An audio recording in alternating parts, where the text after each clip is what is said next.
అందరూ కూడా పొలిటికల్గానే ఆలోచిస్తున్నారు. జగన్ ఎందుకు భయపడుతున్నాడు అనుకున్నప్పుడు అది అందరికీ తెలిసిన విషయమే. అవమానకరంగా మాట్లాడతారు, జగన్ని హేళన చేస్తారు. 11 మంది ఉన్నారు కాబట్టి వీళ్ళని ఒక ఆట ఆడుకుంటారు వాళ్ళు. ఎందుకంటే ఒకప్పుడు 23 మంది ఎమ్మెల్యేలు తెలుగుదేశానికి ఉన్నప్పుడు అందులో నలుగురు ఇటు బయటకు వచ్చేస్తే 19 మంది ఉన్నారు. 19 మందిని జగన్ ఒక ఆట ఆడుకున్నాడు. Jagan and co batch. దాన్ని భరించలేక, ఆ టార్చర్ భరించలేకనే చంద్రబాబు అసెంబ్లీని బాయ్కాట్ చేసి ఆయన వెళ్ళిపోయాడు. సీఎం అయినాక అడుగు పెడతాను ఒక భీషణ ప్రతిజ్ఞ చేసి ఆయన వెళ్ళిపోయాడు. అంతకుముందు కూడా జగన్ని కూడా వాళ్ళు ఆడుకున్నారు. 67 మంది ఉన్నప్పుడు 23 మంది ఎమ్మెల్యేలని తన వైపు తీసుకొని తెలుగుదేశం కూడా ఆడుకునింది. దాంతో జగన్ కూడా అప్పుడు అసెంబ్లీని బాయ్కాట్ చేసి పాదయాత్రకు వెళ్ళిపోయాడు. సో అసెంబ్లీ అనేది ఒక కామెడీ లాగా అయిపోయింది తప్ప అదేమి సీరియస్గా ఎవరికి లేదు. దాన్ని ఇక్కడ కూడా ఇప్పటివరకు కేసీఆర్ అసెంబ్లీలో అడుగు పెట్టలేదు. కేసీఆర్ పరిస్థితి వేరే అనుకోండి. ఆయన సీఎంగా ఉన్నప్పుడు కూడా సెక్రటేరియట్లోకి ఎప్పుడు అడుగు పెట్టలేదు. సో ఆయన పరిస్థితి వేరు. ఇది ఇప్పుడు సో దీంతో ఇప్పుడు ఏం చేశారంటే అక్కడ పైగా చంద్రబాబు ఈసారి తెలివిగా ఏం చేశాడు, జగన్ని బండబూతులు తిట్టే ఇద్దరిని స్పీకరు డిప్యూటీ స్పీకర్గా పెట్టాడు. అయ్యన్న పాత్రుడు ఎలా తిట్టేవాడో జగన్ని చూసాం. అతను సైకో అని వాడు వీడనే సీఎం అయినా కూడా వాడు వీడనే మాట్లాడేవాడు, ఇంకా బూతులు మాట్లాడేవాడు పబ్లిక్గా. ఇక రఘురామకృష్ణరాజు అయితే చెప్పాల్సిన పని లేదు. రోజు ఆయన రచ్చబండ అని చెప్పి జగన్ను ఉతికి ఆరేసేవాడు. సో ఇలాగ వాళ్ళిద్దరిని ఇప్పుడు తెచ్చిపెడితే వాళ్ళిద్దరు గమ్మున ఉండరు కదా, జగన్ ఆడుకుంటారు. కాబట్టి జగన్ వెళ్ళట్లేదు. ఇది జగన్కు ఉండే సబ్జెక్టివ్ కండిషన్. సో అందుకని వాళ్ళు ఇవ్వరని తెలిసి డిమాండ్ పెడుతున్నాడు జగన్.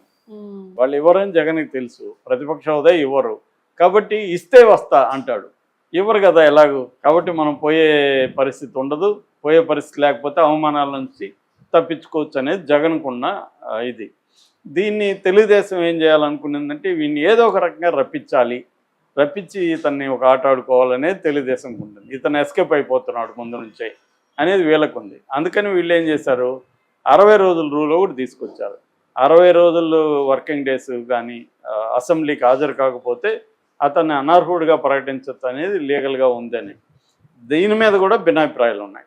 దీని మీద మామూలుగా బీబీసీ ఒక కథనం ఇచ్చింది. దాని ప్రకారం ఆర్టికల్ 190(4) ప్రకారం ఎవరైనా ఒక వ్యక్తి 60 రోజులు కానీ అటెండెన్స్ లేకపోతే అసెంబ్లీలో ఆ సీటు ఖాళీ అని డిక్లేర్ చేయొచ్చు స్పీకరు అని ఉంది. దీన్ని కౌంటర్ చేసేవాళ్ళు for example Kona Raghupathi deputy speaker YCP అతనేమంటున్నా అంటే లేదు ఆ రూల్ ఉంది కానీ దానికి మళ్ళీ సవరణలు చేశారు. ఆర్టికల్ 208(1) ప్రకారం కొన్ని రూల్స్ వచ్చాయి. 2007 మార్చి 30లో మండలి పునర్నిర్మాణం జరిగినప్పుడు కొన్ని రూల్స్ మారాయి. ఆ రూల్స్ ప్రకారం 60 రోజులు అనేది అసలు 60 రోజులు రెగ్యులర్గా జరగదు సభ.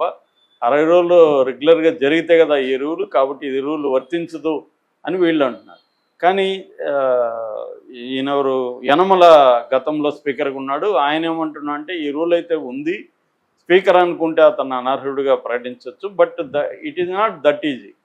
అంత సింపుల్గా ఆయన ప్రకటించేయడం కష్టమవుతుంది, అది చాలా కాంప్లెక్స్ వ్యవహారం అని ఆయన అంటున్నాడు. ఏదేమైనా వీళ్ళు బెదిరించదలుచుకున్నారు ఈ రూల్ పెట్టి. ఏముంది, స్పీకర్ డిక్లేర్ చేసేస్తాడు, చేసినప్పుడు ఉప ఎన్నికలు వచ్చేస్తాయి, కోర్టుకి వెళ్ళాలి, కోర్టుకి వెళ్తే కోర్టులో స్పీకర్ మీద కోర్టులో విషయాలు త్వరగా తేలవు. కాబట్టి ముందు అసలు ఒక హంగామా చేయొచ్చు, చూడు జగన్ అసెంబ్లీలో ప్రజల సమస్యలు మాట్లాడడానికి రావట్లేదు అనేది పొలిటికల్ యాంగిల్లో జగన్ని ఇబ్బంది పెట్టచ్చు అనేది కూటమికి ఉండే స్ట్రాటజీ. దీన్ని బ్రేక్ చేయడానికి జగన్ ఏం చేశాడు, సో 60 రోజులు వరుసగా రాకపోతే కదా ఒకసారి వెళ్ళి అటెండెన్స్ వేసేసి వచ్చేద్దామని మొన్న గవర్నర్ ప్రసంగం జరుగుతున్నప్పుడు వెళ్ళి రిజిస్టర్లో సంతకం పెట్టి ఒక 10 నిమిషాలు ఉండి ఏదో ఒకటి గవర్నర్కి వ్యతిరేకంగా స్లోగన్స్ అవి ఇచ్చి వచ్చేసారు. సో ఇప్పుడు అందరూ ఏమనుకున్నారు, జగన్ భలే వ్యూహం వేశాడు, వెళ్ళినట్టు ఉన్నాడు, అక్కడ 10 నిమిషాలు కూడా లేదు, మొత్తానికి వచ్చేసాడు, ఎస్కేప్ అయ్యాడు అని అనుకున్నారు. కానీ ఇప్పుడు ఇంకొక వార్త ఏంటంటే తూచ్ అంటున్నారు, అలా సంతకం పెడితే కుదరదమ్మా, ఎందుకంటే గవర్నర్ కానీ లేదా పార్లమెంట్లో ఆయన రాష్ట్రపతి కానీ ఉభయ సభలను ఉద్దేశించి మాట్లాడేటప్పుడు అది సెషన్గా పరిగణించరు, అసెంబ్లీ సెషన్గా దాన్ని పరిగణించరు.